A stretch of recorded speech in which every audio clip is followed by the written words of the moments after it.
Selamat siang dan salam sejahtera. Yang terhormat para penguji UKIN PPG dalam Jabatan Pendidikan Agama Katolik Santo Yakobus Merauke. Perkenalkan, saya Fransiskus Pancesamen, Guru Pendidikan Agama Katolik di SD Katolik Santo Yosef Sulubombong, sekaligus mahasiswa PPG dalam Jabatan Pendidikan Agama Katolik pada LPTK Santo Yakobus Merauke gelombang pertama tahun 2025. Pada hari ini, Selasa 13 Mei tahun 2025, saya akan mengadakan ujian praktik pembelajaran pada kelas 4 semester 2 di SD Katolik Santo Yosef Sulubombong dengan materi 10 Perintah Allah. Berikut ini adalah video pembelajaran saya. Selamat menyaksikan.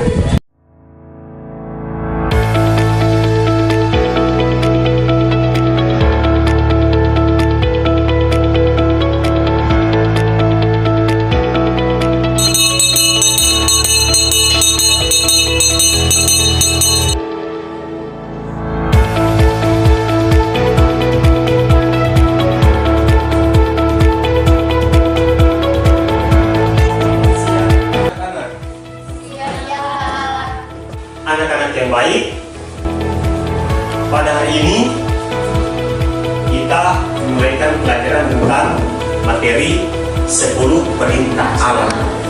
Adik-adik sekalian, sebelum pelajaran lanjut, mari kita mulai kegiatan kita dengan doa. Saya mengajak adik Corona untuk mewakili dalam doa. Namun sebelum kita masuk dalam doa, kita menyanyikan lagu tentang 10 perintah. Kita bagi dulu diri. Satu, sembahlah Tuhanmu. Dua, jangan ada berhala.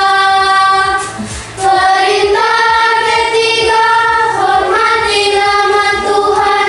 Empat, ingat hari Sabat. Lima, hormati orang tua. Enam, janganlah membunuh. Perintah ketujuh, setia mengasihi. Delapan, janganlah mencuri. Sembilan, janganlah berbohong. Sepuluh, selalu bersyukur. 10 perintah diberikan bagi kita. Kasihilah Tuhan dan sesama. Marilah kita berdoa. Bapa dan Putra dan Roh Kudus. Amin. Allah Bapa kami yang baik dan setia, hari ini kami ingin mendengarkan firman-Mu yang Engkau berikan melalui Musa, pemimpin Israel. Ajarlah kami untuk menepati janji-janji kami dalam kegiatan kami setiap hari. Berilah kami rahmat kesetiaan seperti Engkau selalu setia pada bangsa Israel pilihan-Mu. Demi Kristus Tuhan dan Pengantara kami. Amin. Bapa dan Putra dan Roh Kudus. Amin. Silakan dulu. Kita berikan aplaus kepada adik yang doa. Adik-adik yang baik, saat ini kita tentunya membahas materi tentang 10 perintah Allah. Tadi Pak Guru sudah katakan bahwa 10 perintah Allah sama dengan dasar firman. 10 perintah Allah sama dengan dasar firman. Nah, kita diharapkan dalam materi ini atau tujuan pembelajaran dari materi 10 perintah Allah adalah yang pertama, siswa mampu menyebutkan 10 perintah Allah secara lengkap dan berurutan. Yang kedua, siswa menjelaskan makna dari masing-masing perintah dengan bahasa sederhana. Dan yang ketiga, memberikan contoh perilaku sehari-hari yang sesuai dengan 10 perintah Allah, dan keempat, menunjukkan sikap hormat kepada Allah, orang tua, dan sesama melalui tindakan nyata. Ini yang orang harus capai dalam pembelajaran materi 10 perintah Allah. Yang pertama apa? Harus mampu menyebutkan 10 perintah Allah yang secara lengkap dan berurutan. Yang kedua, menjelaskan makna dari masing-masing perintah dengan bahasa sederhana. Yang ketiga, memberikan contoh perilaku sehari-hari yang sesuai dengan 10 perintah Allah. Yang keempat, menunjukkan sikap hormat kepada Allah, orang tua, dan sesama melalui tindakan nyata. Inilah materi yang orang harus kuasai, harus ingat pada materi 10 perintah Allah. Bisa? Bisa. Coba siapa yang bisa menyebutkan perintah Allah yang pertama? Siapa yang bisa? Adik Greti, apa yang pertama? Jangan menyembah berhala, berbaktilah kepadaku saja, dan cintailah aku lebih dari segala sesuatu. Jangan menyembah berhala. Yang kedua, adik Graciela, Jangan menyebut nama Tuhan Allahmu dengan tidak hormat. jangan menyebut nama Tuhan dengan tidak hormat. Yang ketiga, apa? Kuduskanlah hari Tuhan. Ketiga, kuduskanlah hari Tuhan. Keempat, Hormatilah ibu bapamu. hormatilah ibu bapamu. Terus, Jangan membunuh. kelima, jangan. Membunuh, Keenam, jangan apa? berzina, Terus, jangan mencuri, kedelapan, jangan bersaksi dusta tentang sesamamu, kesembilan, jangan mengingini istri sesamamu, yang kesepuluh. jangan mengingini istri sesamamu secara tidak adil. Dan itu jelas adik-adik sudah kuasai, bahkan dalam lagu adik-adik sudah membawakannya dengan baik dan benar. Nah, peraturan atau hukum atau norma itu adalah sarana untuk mau membangun kehidupan masyarakat agar lebih baik. Coba kita bisa bayangkan kalau tidak ada peraturan. Dalam satu masyarakat tidak ada peraturan, maka yang ada adalah kacau balau. Dalam gereja kalau tidak ada peraturan, ketika orang masuk gereja pakai pakaian yang harus sopan, itu aturan dalam gereja. Nah, aturan-aturan itu tentunya supaya mengatur kehidupan masyarakat. Kalau di desa atau dalam pemerintahan, kalau umat itu dalam gereja. Nah, tentunya ketidaksetiaan pada hukum atau perjanjian dapat membawa kerugian secara pribadi. Nah, kalau adik-adik tidak mengikuti aturan di sekolah, misalnya aturan di sekolah datang jam berapa? Jam 6:30, karena dari 6:30 sampai jam 10 itu membersihkan kelas.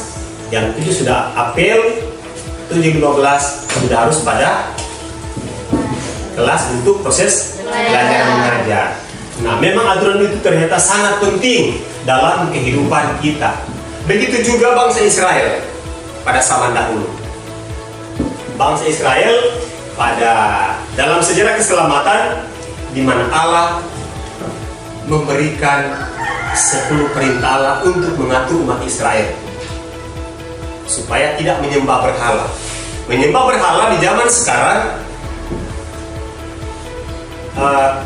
banyak anak-anak atau adik-adik sudah menomorsatukan, misalnya itu handphone. Allah itu menjadi yang kedua. Itu termasuk pada penyembahan berhala, atau tidak? Itu masuk pada penyembah berhala, bukan lalu menyembah patung. Bukan cuma itu. Di zaman sekarang penyembahan berhala kita lihat pada bagaimana siswa atau anak-anak itu lebih menomorsatukan yang barang benda duniawi yang fana, yang hanya sementara yang mereka peroleh. Lalu Tuhan itu dianggap yang kedua dulu. Contoh, sudah mau jam 7, misalnya pada hari Minggu mau ke gereja. Kalian asik-asik bermain handphone. Itu berarti kamu menomorsatukan handphone sebagai yang pertama itu masuk pada menyembah berhala. Yang kedua, jangan menyebut nama Tuhan dengan tidak hormat. Jangan menyebut nama Tuhan dengan tidak hormat. Maksudnya di situ jangan mengungkapkan sumpah palsu. Ketika adik-adik ada misalnya ambil orang punya barang, lalu ditanya, kamu yang ambil? Tidak. Sumpah ini Tuhan. Padahal sudah dia yang betul yang mengambil. Itu dibilang tidak boleh menyebut nama Tuhan dengan tidak hormat. Tidak boleh. Kalau dengan hormat berarti bagaimana? Berkata dengan jujur. Berkata dengan jujur. Kira-kira itu 10 perintah disampaikan Allah di mana? Di Gunung Sinai. Allah menyampaikan 10 perintah Allah di Gunung Sinai. Kepada siapa Allah berikan? Musa. Kepada Musa. Bisa ingat kira-kira pelajaran ini? Bisa. Awas bisa-bisa tapi tidak bisa.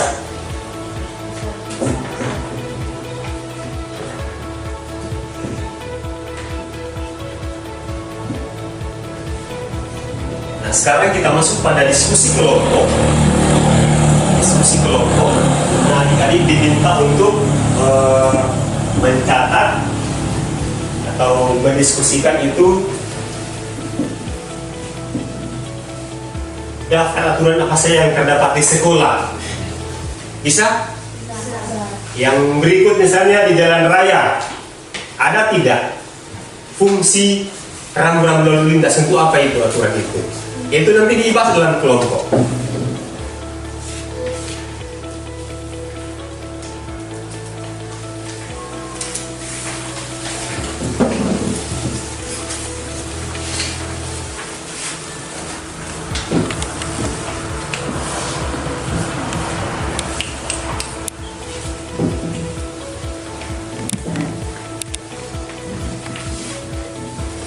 Tulis peraturan dalam sekolah. Kerjasama.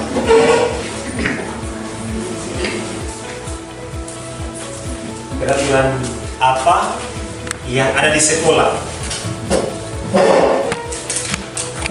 Tadi sudah kita peraturan ada di sekolah.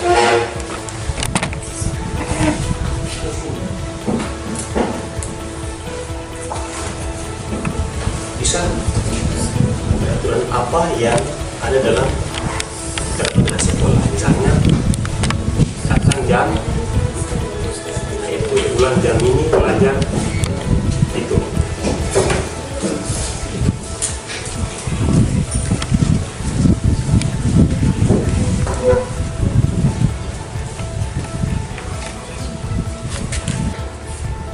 Itu peraturan yang di sekolah.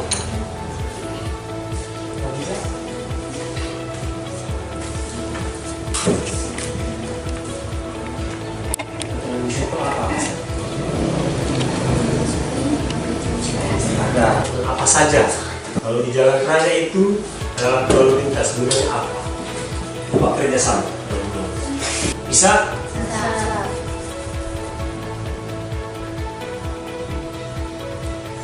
Coba masing-masing kelompok menyampaikan hasil diskusi mereka, hasil diskusi masing-masing.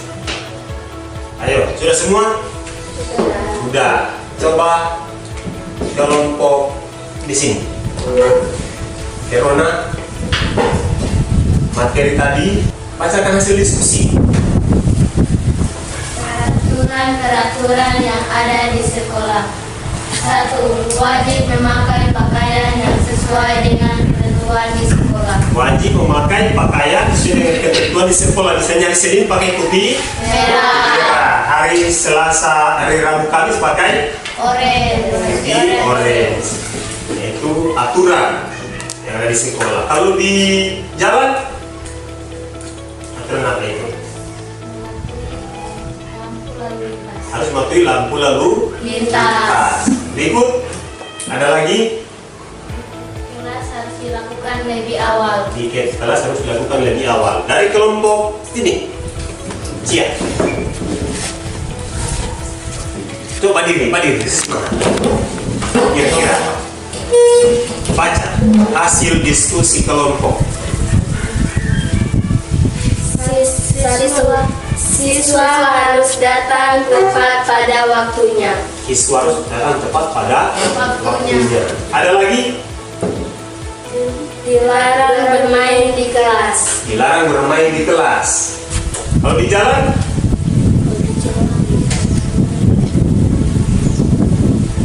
Apa yang kita harus taati?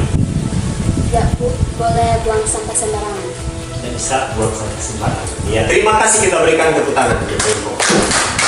Nah, untuk kelompok Robert dan kawan-kawan,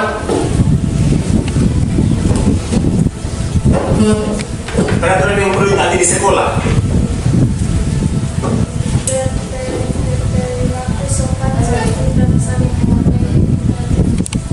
Menghargai teman di sekolah. Ada lagi, kalau di jalan, apa yang kita harus taati? Ada? Apa yang kita taati di jalan? Supaya tidak terjadi kecelakaan. Rambu-rambu lalu lintas. Kalau ada tanda-tanda berhenti, maka berhenti. Kalau lampu merah berhenti. Lampu hijau bisa jalan. Itu. Kita berikan tepuk tangan untuk kelompok terakhir. Hasilnya. Dan sekarang kita masuk pada, kita sudah menggali kehidupan ini. Lalu kita mendengarkan cerita tentang 10 perintah Allah di mana? Di gunung apa tadi? Di gunung Sinai, yang terdapat pada, kalau kita studi Keluaran 20, di Keluaran 20 itu materi tentang 10 perintah Allah.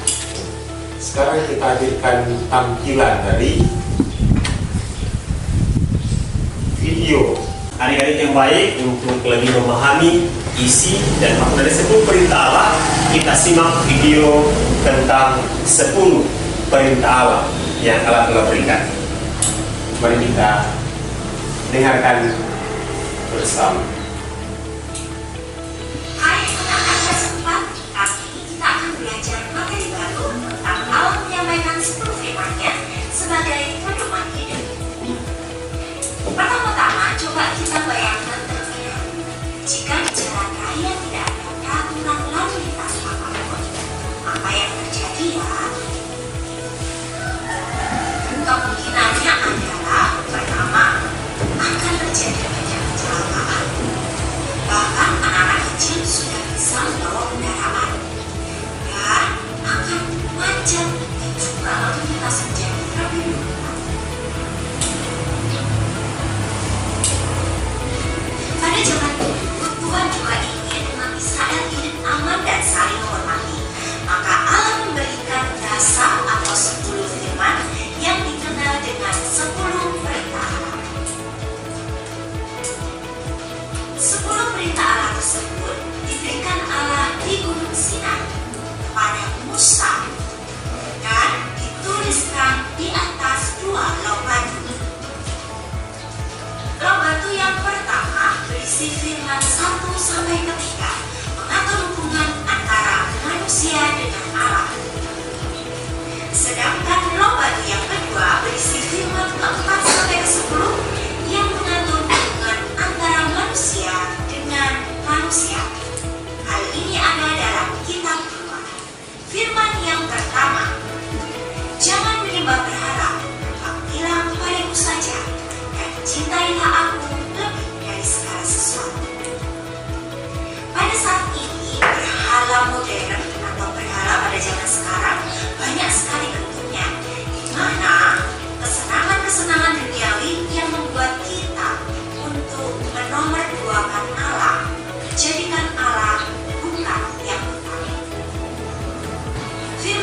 kuduskanlah hari Tuhan.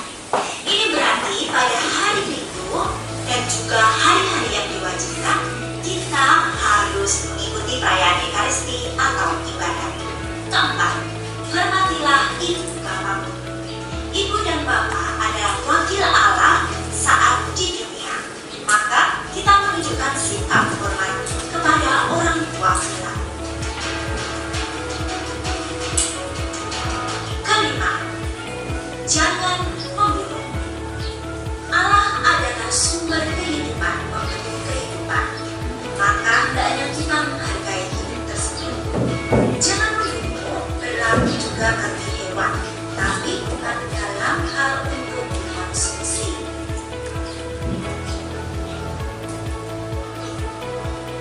Keenam, jangan berzina. Hal ini berarti diarahkan untuk menjaga kesetiaan dengan pasangan yang telah disahkan dalam sakramen perkawinan. Ketujuh, jangan mencuri. Mencuri berarti mengambil hak milik orang lain secara diam-diam. Jangan mencuri berarti membuat kita menghargai milik orang lain. Kedelapan, jangan bersaksi dusta tentang sesama. Artinya dalam firman ini kita diajak untuk memberitakan kebenaran tentang orang lain, tidak berbohong.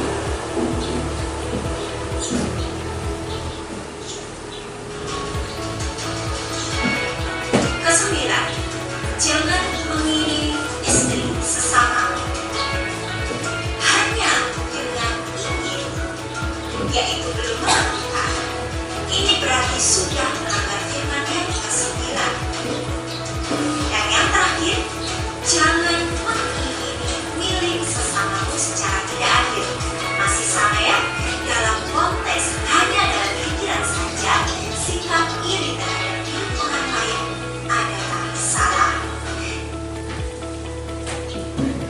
Kita sudah mendengarkan bersama ulasan video tentang 10 perintah dan maknanya. Nah, bukan hanya jangan menyembah berhala lalu buat patung, tapi dengan kita menomorsatukan apa yang duniawi itu, misalnya handphone atau benda-benda lainnya, itu yang ini pertama, maka kita termasuk pada menyembah berhala. Atau perintah ke-4, hormati ibu bapamu. Berarti kita harus taat pada perintah orang tua di rumah. Itu kita sudah belajar tentang 10 perintah dan maknanya dalam kehidupan. Ingat adik-adik, itu perintah Allah diberikan oleh Allah di mana? Di Gunung Sinai. Atas Gunung Sinai. Nah, dalam kehidupan kita tentunya kita memerlukan yang namanya apa? Peraturan. Supaya apa? Bisa menjaga kerukunan. Tuliskan atau coba langsung lihat saja contoh perilaku yang sesuai dengan perintah jangan mencuri. Jangan mencuri. Salah satu contoh bahwa ini sebenarnya betul-betul sesuai dengan perintah Allah yang jangan mencuri. Apa? Jangan mengambil, berarti harus bekerja keras, berupaya untuk mendapatkan penghasilan sendiri. Itu ada hubungannya dengan jangan mencuri. Lalu kalau ada pertanyaan, mengapa kita harus menaati 10 perintah Allah? Karena apa?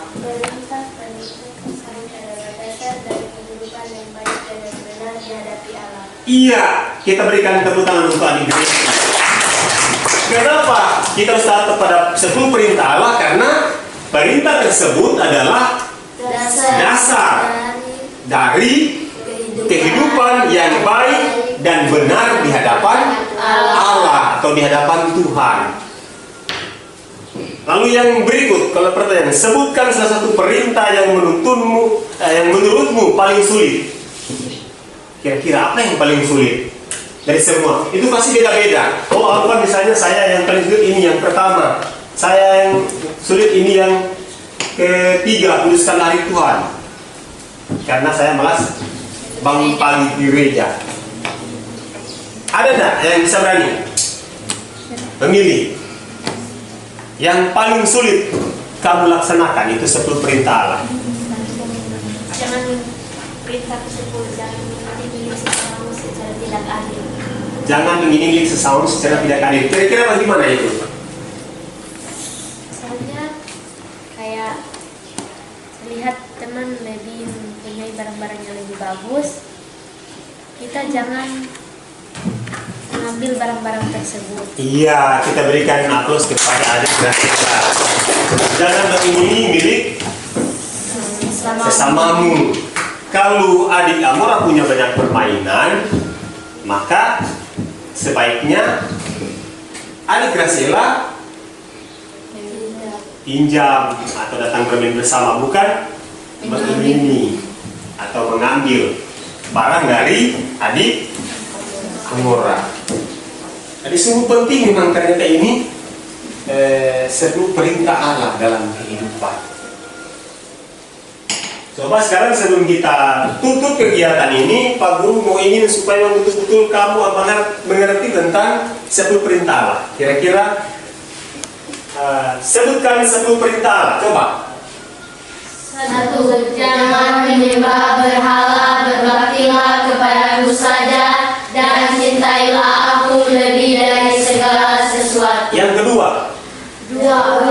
Jangan menyebut nama Tuhan Allahmu dengan tidak hormat. 3. Kuduskanlah hari Tuhan. 4. Hormatilah ibu bapamu. Yang kelima. Jangan membunuh. Jangan berzina. 7. Jangan mencuri. Ke-8. Jangan bersaksi dusta tentang sesamamu. 9. Jangan mengingingi istri sesamamu. 10. Jangan mengingingi milik sesamamu secara tidak adil. Di sini adik-adik yang pertama indikator atau tujuan pembelajaran kita sudah capai bersama toh, Ya. menyebutkan 10 perintah Allah. Juga tadi kita dengarkan dalam ringkasan video bahwa 10 perintah Allah dibagi dalam 2 bagian, dalam 2 batu.